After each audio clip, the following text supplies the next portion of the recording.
брать глину, в пальцах мять, это уже ощущение одухотворенности, расслабленности. То есть человек может спокойно, движения идут свободно, то есть двигаются мысли спокойно. Ты можешь работать с глиной очень, для меня оно приятно.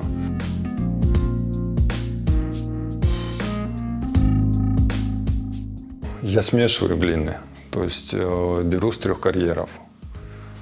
Она становится пластичнее, с ней удобно работать. И это наши крымские глины. Вообще глины по составу, они ближе к человеку, потому что в ней очень много минералов. Глину пробуешь даже на вкус, потому что в глинах присутствуют соли. Ты где-то в карьере чуть-чуть взял, попробовал. Если в ней много соли, ты ее стараешься не брать, потому что оно будет потом в процессе мешать. Но это уже с опытом, когда приходишь к этому, уже сделал изделий много.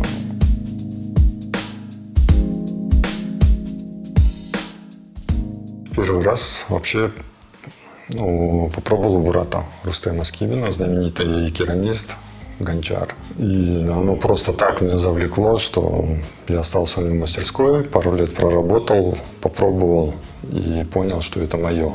То есть я могу двигаться дальше, мне это нравится.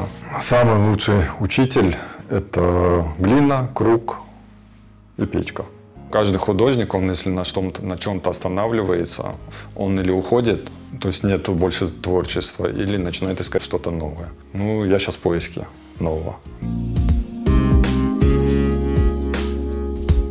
Работаю для людей, я хотел и всегда доношу, то есть особенно когда появился крымско-татарский орнамент, чтобы он был в каждом доме. То есть была посуда именно с нашим орнаментом, крымско-татарским орнаментом, чтобы человек знал, что крымский орнамент не просто там нарисованная какая-то веточка, что она еще и читается, что она еще доносится, и что она еще имеет и защиту, то есть защищает человека.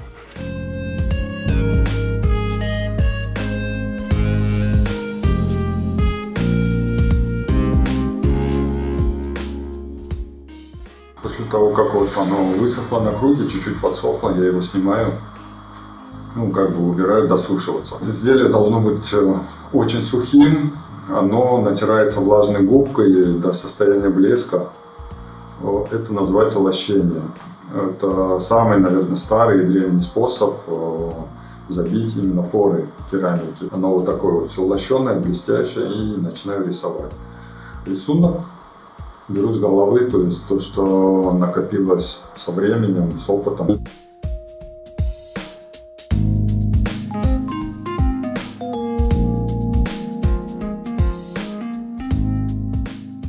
Это соизмеримо с морем, в море, когда шумит, у тебя спокойствие, также и в орнаменте. У меня так, когда я рисую орнамент, полная гармония, полное спокойствие, то есть полное нахождение себя в этом рисунке. Это движение, все, эта волна, эти цветы, то есть оно именно, наверное, это называется вдохновение.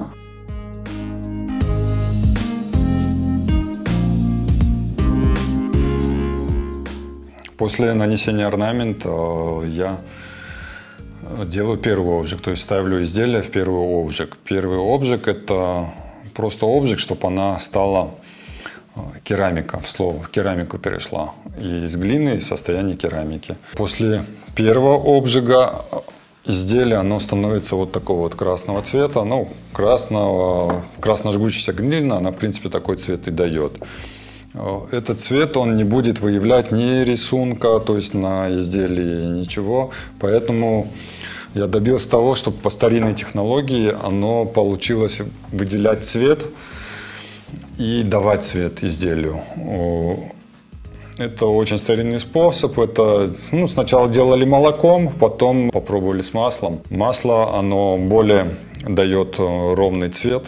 В итоге, после уже второго обжига, уже видите, они по цвету даже разные, ты уже сам регулируешь. И еще тоже старинная технология, чтобы забить именно поры, это уже до конца, я натуральным воском пчелиным покрываю на горячую.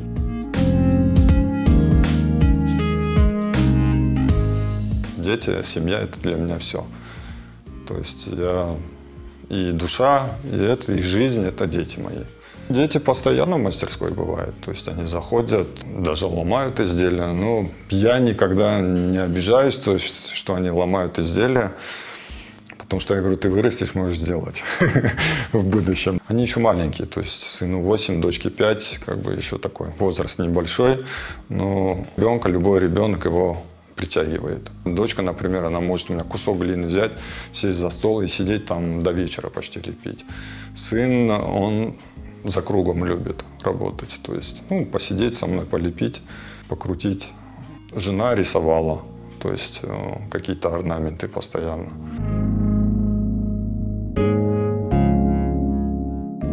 Когда вернулся, конечно, было очень страшно, наверное, потому что в Азии люди более как бы светлые, а сюда приехал в мае, были дожди такие, холодно, то есть я бабушке задал вопрос, я говорю, Хартна, это реально Крым, то есть было холодно, а мы приехали, кстати, 18 мая прилетели. Наверное, для каждого это считается, если ты на родине и что-то творишь, то есть что-то делаешь, и если делаешь именно то, что раньше этого не было, это, да, гордость. То есть гордость за самого себя, то, что ты можешь нашим именно крымским татарам показать, что вот это вот было, Балар. То есть вот это вот оно есть и будет продолжаться, и надо продолжать. То есть не надо останавливаться, надо продолжать. То есть надо показывать не только в Крыму, надо показывать везде, что здесь есть крымские татары, что идет восстановление. Даже на Западе очень много знают людей, то есть именно крымскую керамику уже.